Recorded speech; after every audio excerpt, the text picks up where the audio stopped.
हम कथा सुनाते राम सकल गुण धाम की। हम कथा सुनाते राम सकल गुण धाम की। ये रामायण है पुण्य कथा श्री राम की। ये रामायण है पुण्य कथा श्री राम की। जम्बूदीपे भरत खंडे आर्यावर्ते भारतवर्षे एक नगरी है विख्यात अयोध्या नाम की। यह जन्म भूमि है परम पूज्य श्री राम की। यह जन्म भूमि है परम पूज्य श्री राम की। यह रामायण है पुण्य कथा श्री राम की। यह रामायण है पुण्य कथा श्री राम की। श्रीमद् वाल्मीकि रामायण भारत का स्वर्णिम महाकाव्य। श्री सीताराम चंद्राभ्य नमः। श्रीमद् वाल्मीकि रामायण किष्किंधा कांड पहला सर्ग। पंपा सरोवर के दर्शन से श्रीराम की व्याकुलता, श्रीराम का लक्ष्मण से पंपा की शोभा तथा वहां की उद्दीपन सामग्री का वर्णन करना, लक्ष्मण का श्रीराम को समझाना तथा दोनों भाइयों को ऋष्यमुख की ओर आते देख सुप्रिय तथा अन्य वानरों का भयभीत होना। कमल उत्पन्न तथा मत्स्यों से भरी हुई उस पंपा नामक पुष्करिणी के पास पहुंचकर सीता की सुधिया जाने के कारण श्रीराम की इंद्रियां शोक से व्याकुल हो उठीं। ये विलाप करने लगे। उस समय सुमित्रा कुमार लक्ष्मण उनके साथ थे। वहां पम्या पर दृष्टि पड़ते ही कमल पुष्पों में सीता के नेत्रमुख आदि का किंचित सादृश्य पाकर हर्षोल्लास से श्रीराम की सारी इंद्रियां चंचल हो उठीं। उनके मन में सीता के दर्शन की प्रबल इच्छा जाग उठी। उस इच्छा के अधीन से होकर वे सुमित्रा कुमार लक्ष्मण से इस प्रकार बोले। सुमित्रा नंदन, यह पंपा कैसी शोभा पा रही है। इसका जल वैदूर्यमणि के समान स्वच्छ एवं श्याम है। इसमें बहुत से पद्म और उत्पल खिले हुए हैं। तट पर उत्पन्न हुए नाना प्रकार के वृक्षों से इसकी शोभा और भी बढ़ गई है। सुमित्रा कुमार, देखो तो सही, पंपा के किनारे का वन कितना सुंदर दिखाई दे रहा है। यहाँ के ऊंचे ऊंचे वृक्ष अपनी फैली हुई शाखाओं के कारण अनेक शिखरों से युक्त पर्यंतों के समान सुशोभित होते हैं। परंतु मैं इस समय भरत के दुख और सीताहरण की चिंता के शोक से संतप्त हो रहा हूँ। मानसिक वेदनाएं मुझे बहुत कष्ट पहुंचा रही हैं। यद्यपि मैं शोक से पीड़ित हूँ तो भी मुझे यह पंपा बड़ी सुहावनी लग रही है। इसके निकटवर्ती वन बड़े विचित्र दिखाई देते हैं। यह नाना प्रकार के फूलों से व्याप्त है। इसका जल बहुत शीतल है और यह बहुत सुखदायिनी प्रतीत होती है। कमलों से यह सारी पुष्करिणी ढकी हुई है, इसलिए बड़ी सुंदर दिखाई देती है। इसके आसपास सर्प तथा हिंसक जंतु विचर रहे हैं। मृग आदि पशु और पक्षी भी सब ओर छा रहे हैं। नई नई घासों से ढका हुआ यह स्थान अपनी नीली पीली आभा के कारण अधिक शोभा पा रहा है। यहाँ वृक्षों के नाना प्रकार के पुष्प सब ओर बिखरे हुए हैं। इससे ऐसा जान पड़ता है मानो यहाँ बहुत से गलीचे बिछा दिए गए हों। चारों ओर वृक्षों की अग्रभाग फूलों के भार से लदे होने के कारण समृद्धिशाली प्रतीत होते हैं। ऊपर से खिली हुई लताएं उनमें सब ओर से लिपटी हुई हैं। सुमित्रा नंदन, इस समय मंद मंद सुखदायिनी हवा चल रही है, जिससे कामना का उद्दीपन हो रहा है। सीता को देखने की इच्छा प्रबल हो उठी है। यह चैत्र का महीना है। वृक्षों में फूल और फल लग गए हैं और सब ओर मनोहर सुगंध छा रही है। लक्ष्मण, फूलों से सुशोभित होने वाले इन वनों के रूप तो देखो, ये उसी तरह फूलों की वर्षा कर रहे हैं जैसे मेघ जल की वृष्टि करते हैं। वन के ये विविध वृक्ष वायु के वेग से झूम झूम कर रमणीय शिलाओं पर फूल बरसा रहे हैं और यहाँ की भूमि को ढक देते हैं। सुमित्रा कुमार, उधर तो देखो, जो वृक्षों से झड़ गए हैं, झड़ रहे हैं तथा जो अभी डालियों में ही लगे हुए हैं, उन सभी फूलों के साथ सब और वायु खेलसा कर रही है। फूलों से भरी हुई वृक्षों की विभिन्न शाखाओं को झकझोरती हुई वायु जय आगे को बढ़ती है तब अपने अपने स्थान से विचलित हुए भ्रमर मानो उसका यशोगान करते हुए उसके पीछे पीछे चलने लगते हैं। पर्वत की कंदरा से विशेष ध्वनि के साथ निकली हुई वायु मानो उच्च स्वर से गीत गा रही है। मतवाले कोकिलों के कलनाद वाद्य का काम देते हैं और उन वाद्यों की ध्वनि के साथ यह वायु इन झूमते हुए वृक्षों को मानो नृत्य की शिक्षासी दे रही है। वायु के वेगपूर्वक हिलाने से जिनकी शाखाओं के अग्रभाग सब ओर से परस्पर सट गए हैं, वे वृक्ष एक दूसरे से गुंथे हुए की भांति जान पड़ते हैं। मल्य चंदन का स्पर्श करके बहने वाली यह शीतल वायु शरीर से छू जाने पर कितनी सुखद जान पड़ती है। यह थकावट दूर करती हुई यह रही है और सर्वत्र पवित्र सुगंध फैला रही है। मधुर मकरंद और सुगंध से भरे हुए इन वनों में गुनगुनाते हुए भ्रमरों के आवाज से ये वायु द्वारा हिलाए गए वृक्ष मानो नृत्य के साथ गान कर रहे हैं। अपने रमणीय पृष्ठभागों पर उत्पन्न फूलों से संपन्न तथा मन को लुभाने वाले विशाल वृक्षों से सटे हुए शिखर वाले पर्वत अद्भुत शोभा पा रहे हैं, जिनकी शाखाओं के अग्रभाग फूलों से ढके हैं, जो वायु के झोंके से हिल रहे हैं तथा भ्रमरों को पगड़ी के रूप में सिर पर धारण किए हुए हैं। वे वृक्ष ऐसे जान पड़ते हैं मानो इन्होंने नाचना गाना आरंभ कर दिया है।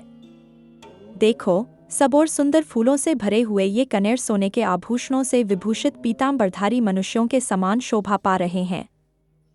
सुमित्रा नंदन, नाना प्रकार के विहंगमों के कलरवों से गूंजता हुआ यह बसंत का समय सीता से बिछुड़े हुए मेरे लिए शोक को बढ़ाने वाला हो गया है। वियोग के शोक से तो मैं पीड़ित हूँ ही, यह कामदेव सीता विषयक अनुराग मुझे और भी संताप दे रहा है। कोकिल बड़े हर्ष के साथ कलनाद करता हुआ मानो मुझे ललकार रहा है। लक्ष्मण बन के रमणीय झरने के निकट बड़े हर्ष के साथ बोलता हुआ यह जलकुक्कुट सीता से मिलने की इच्छा वाले मुझ राम को शोकमग्न किए देता है। पहले मेरी प्रिया जब आश्रम में रहती थी, उन दिनों इसका शब्द सुनकर आनंदमग्न हो जाती थी और मुझे भी निकट बुलाकर अत्यंत आनंदित कर देती थी। देखो, इस प्रकार भांति भौति की बोली बोलने वाले विचित्र पक्षी चारों ओर वृक्षों, झाड़ियों और लताओं की ओर उड़ रहे हैं। सुमित्रा नंदन, देखो, ये पक्षियां नर पक्षियों से संयुक्त हो अपने झुंड में आनंद का अनुभव कर रही हैं, भौरों का ग्वारव सुनकर प्रसन्न हो रही हैं और स्वयं भी मीठी बोली बोल रही हैं। इस पंपा के तट पर यहाँ झुंड के झुंड पक्षी आनंदमग्न होकर चहक रहे हैं। जलकुक्कुटों के रति संबंधी कूजन तथा नर कोकिलों कलनाद के आवाज से मानो ये वृक्ष ही मधुर बोली बोलते हैं और मेरी अनई वेदना को उद्दीप्त कर रहे हैं। जान पड़ता है यह वसंत रूपी आग मुझे जलाकर भस्म कर देगी। अशोक पुष्प के लाल लाल गुच्छे ही इस अग्नि के अंगार है, नूतन पल्लव ही इसकी लाल लाल लपटें हैं तथा भ्रमरों का ग्वारव ही इस जलती आग का चट-चट शब्द है। सुमित्रा नंदन, यदि मैं सूक्ष्म बरौनियों और सुंदर केशों वाली मधुर भाषिणी सीता को न देख सका तो मुझे इस जीवन से कोई प्रयोजन नहीं है। निष्पाप लक्ष्मण वसंत ऋतु में वन की शोभा बड़ी मनोहर हो जाती है। इसकी सीमा में सब और कोयल की मधुर कूक सुनाई पड़ती है। मेरी प्रिया सीता को यह समय बड़ा ही प्रिय लगता। अनवेदना से उत्पन्न हुई शोकाग्नि वसंत ऋतु के गुणों का ईंधन पाकर यड़ गई है। जान पड़ता है यह मुझे शीघ्र ही अविलंब जला देगी। अपनी उस प्रियतमा पत्नी को मैं नहीं देख पाता हूँ और इन मनोहर वृक्षों को देख रहा हूँ, इसलिए मेरा यह अनंगज्वर अब और बढ़ जाएगा। विदेहनदिनी सीता यहाँ मुझे नहीं दिखाई दे रही है, इसलिए मेरा शोक बढ़ाती है तथा मंद मलयानिल के द्वारा श्वेत संसर्ग का निवारण करने वाला यह दसंत भी मेरे शोक की वृद्धि कर रहा है। सुमित्रा कुमारा मृगनयनी सीता चिंता और शोक से बलपूर्वक पीड़ित किए गए मुझ राम को और भी संताप दे रही है। साथ ही यह वन में बहने वाली चैत्रमास की वायु भी मुझे पीड़ा दे रही है।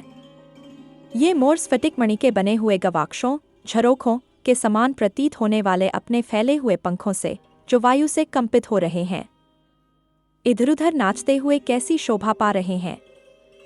मयूरियों से घिरे हुए ये मदमत मयूर अनंग वेदना से संतप्त हुए मेरी इस काम पीड़ा को और भी बढ़ा रहे हैं। लक्ष्मण, वह देखो, पर्वत शिखर पर नाचते हुए अपने स्वामी मयूर के साथ साथ वह मोरनी भी काम पीड़ित होकर नाच रही है। मयूर भी अपने दोनों सुंदर पंखों को फैलाकर मन ही मन अपनी उसी रामा प्रिया का अनुसरण कर रहा है तथा अपने मधुर स्वरों से मेरा उपहास करता सा जान पड़ता है। निश्चय ही वन में किसी राक्षस ने मोर की प्रिया का अपहरण नहीं किया है, इसीलिए यह रमणीय वनों में अपनी वल्लभा के साथ नृत्य कर रहा है। फूलों से भरे हुए इस चैत्रमास में सीता के बिना यहाँ निवास करना मेरे लिए अत्यंत दुस्सह है। लक्ष्मण, देखो तो सही, तिर्यक योनि में पड़े हुए प्राणियों में भी परस्पर कितना अधिक अनुराग है। इस समय यह मोरनी कामभाव से अपने स्वामी के सामने उपस्थित हुई है। यदि विशाल नेत्रों वाली सीता का अपहरण न हुआ होता तो वह भी इसी प्रकार बड़े प्रेम से वेगपूर्वक मेरे पास आती। लक्ष्मण, इस वसंत ऋतु में फूलों के भार से संपन्न हुए इन वनों के ये सारे फूल मेरे लिए निष्फल हो रहे हैं। प्रिया सीता के यहाँ न होने से इनका मेरे लिए कोई प्रयोजन नहीं रह गया है। अत्यंत शोभा से मनोहर प्रतीत होने वाले ये वृक्षों के फूल भी निष्फल होकर भ्रमर समूहों के साथ ही पृथ्वी पर गिर जाते हैं।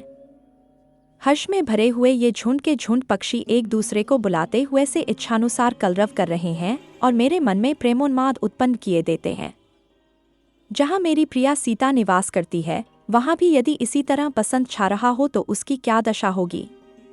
निश्चय ही वहाँ पराधीन हुई सीता मेरी ही तरह शोक कर रही होगी। अवश्य ही जहाँ सीता है उस एकांत स्थान में वसंत का प्रवेश नहीं है तो भी मेरे बिना यह कजरारे नेत्रों वाली कमलनयनी सीता कैसे जीवित रह सकेगी। अथवा संभव है जहाँ मेरी प्रिया है वहाँ भी इसी तरह वसंत छा रहा हो, परंतु उसे तो शत्रुओं की डांट फटकार सुननी पड़ती होगी। अतः वह बेचारी सुंदरी सीता क्या कर सकेगी, जिसकी अभी नई नई अवस्था है और प्रफुल्ल कमलदल के समान मनोहर नेत्र हैं। वह मीठी बोली बोलने वाली मेरी प्राणवल्लभा जानकी निश्चय ही इस वसंत ऋतु को पाकर अपने प्राण त्याग देगी। मेरे हृदय में यह विचार दृढ़ होता जा रहा है कि साध्वी सीता मुझसे अलग होकर अधिक काल तक जीवित नहीं रह सकती। वास्तव में विदेह कुमारी का हार्दिक अनुराग मुझमें और मेरा संपूर्ण प्रेम सर्वथा विदेहनदिनी सीता में ही प्रतिष्ठित है। फूलों की सुगंध लेकर बहने वाली यह शीतल वायु, जिसका स्पर्श बहुत ही सुखद है, प्राणवल्लभा सीता की याद आने पर मुझे आग की भांति तपाने लगती है। पहले जानकी के साथ रहने पर जो मुझे सदा सुखद जान पड़ती थी, वही वायु आज सीता के दिर्ह में मेरे लिए शोकजनक हो गई है। जब सीता मेरे साथ थी उन दिनों जो पक्षी कौ आकाश में जाकर काव काव करता था, यह उसके भावी वियोग को सूचित करने वाला था। अब सीता के वियोग काल में यह कौ वृक्ष पर बैठकर बड़े हर्ष के साथ अपनी बोली बोल रहा है। इससे सूचित हो रहा है कि सीता का संयोग शीघ्र ही सुलभ होगा। यही वह पक्षी है जो आकाश में स्थित होकर बोलने पर वैदेही के अपहरण का सूचक हुआ, किंतु आज यह जैसी बोली बोल रहा है उससे जान पड़ता है कि यह मुझे विशाल लोचना सीता के समीप ले जाएगा।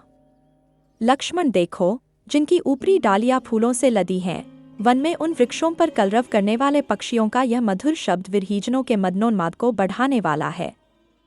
वायु के द्वारा हिलाई जाती हुई उस तिलक वृक्ष की मंजरी पर भ्रमर सहसा जा बैठा है, मानो कोई प्रेमी कामन से कंपित हुई प्रेयसी से मिल रहा हो। हम कथा सुनाते राम सकल गुण धाम की, हम कथा सुनाते राम सकल गुण धाम की। ये रामायण है पुण्य कथा श्री राम की, ये रामायण है पुण्य कथा श्री राम की। जम्बूदीपे भरत खंडे आर्यावर्ते भारत वर्षे एक नगरी है विख्यात अयोध्या नाम की। यह जन्म भूमि है परम पूज्य श्री राम की, यह जन्म भूमि है परम पूज्य श्री राम की। यह रामायण है पुण्य कथा श्री राम की, यह रामायण है पुण्य कथा श्री राम की।